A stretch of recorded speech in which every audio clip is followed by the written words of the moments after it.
தாய்மார்கள் வழங்கிக் கொள்ள வேண்டும், எல்லா தகப்பன்மார்கள் வழங்கிக் கொள்ள வேண்டும்.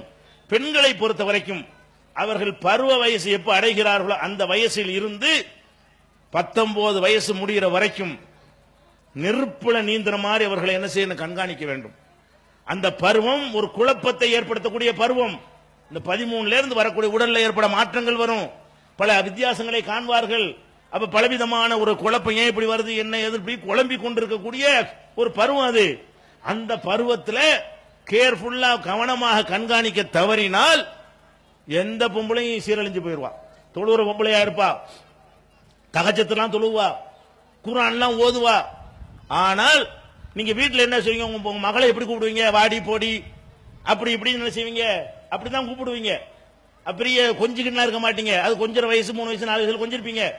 அப்ப இந்த மாதிரி பேச்சையெல்லாம் கேட்டுக்கொண்டிருந்த ஒரு பெண்ணு ஒரு ஆம்பளை என்ன செய்வாங்கள பார்த்துட்டு, உன் கண்ணு எப்படி இருக்கு தெரியுமா, அவன் மூக்கு இப்படி இருக்கு தெரியுமா, உன் கண்ணா எப்படி இருக்கு தெரியுமாம்பானா அவளுக்கு பயங்கர டிஃபரெண்டா இருக்கும்.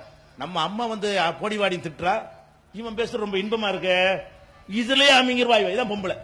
இந்த பொம்பளை என்னது, இந்த மாதிரி இந்த சின்ன வயசு பிள்ளைகளை வந்து அவன் புகழ்ந்து பாராட்டி ஏதாவது சொல்லிட்டான்னு சொன்னா ஒரு ஆம்பளை அவளை வர்ணிச்சான்னு வைங்க, முதல்ல கண்ணு மூக்குமா, அப்புறம் எல்லை மீறி எல்லாத்தையும் பேச ஆரம்பிப்பான். கடைசியில் என்னவாயிரும், நாசமா போயிரும்.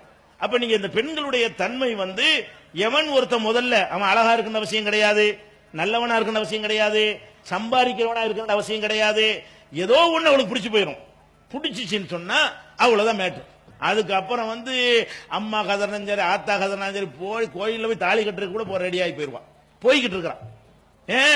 அவருக்கு எல்லாமே 2ஆம் பட்சம். ஃபர்ஸ்ட் ஒரு இடம் காலியா வச்சிருப்பாவ, அந்த வயசுல ஃபர்ஸ்ட் இடம் காலி, அது எவனாவது ஒருத்தனுக்கு கொடுக்கறதா வச்சிருப்பாங்க. அதனால நீங்க பாக்குறீங்க, கல்யாணம் பண்ணி கொடுக்குறீங்க பொம்பளை பிள்ளைய, கல்யாணம் பண்ணி கொடுத்தனா பொம்பளை என்ன ஆகுறா, அம்மா மறந்துடுறா, பாப்பா மறந்துடுறா, ஊரை மறந்துடுறா, அந்த பக்கமே சார்ந்து நிக்கிறா. கல்யாணம் பண்ண நடக்குது. ஆம்பளை அப்படி இருக்க மாட்டேங்கிறான். ஆம்பளைக்கு அம்மா வேணும், பாப்பா வேணும், இங்க இருந்துக்கிறான்.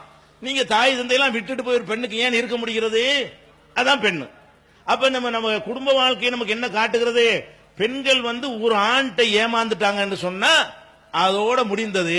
தாயாலையும் தடுக்க இயலாது, தந்தையால தடுக்க இயலாது, பயான்ல தடுக்க இயலாது, அது காலில் விழுந்து கெஞ்சினாலும் தடுக்க இயலாது, இஸ்லாமிய குரானத்தை காட்டி சொன்னாலும் அவளை மாத்த இயலாது. நான் இவனோட தான் போவேன்றான், அவன் குடிகாரனா இருந்தாலும் சரி.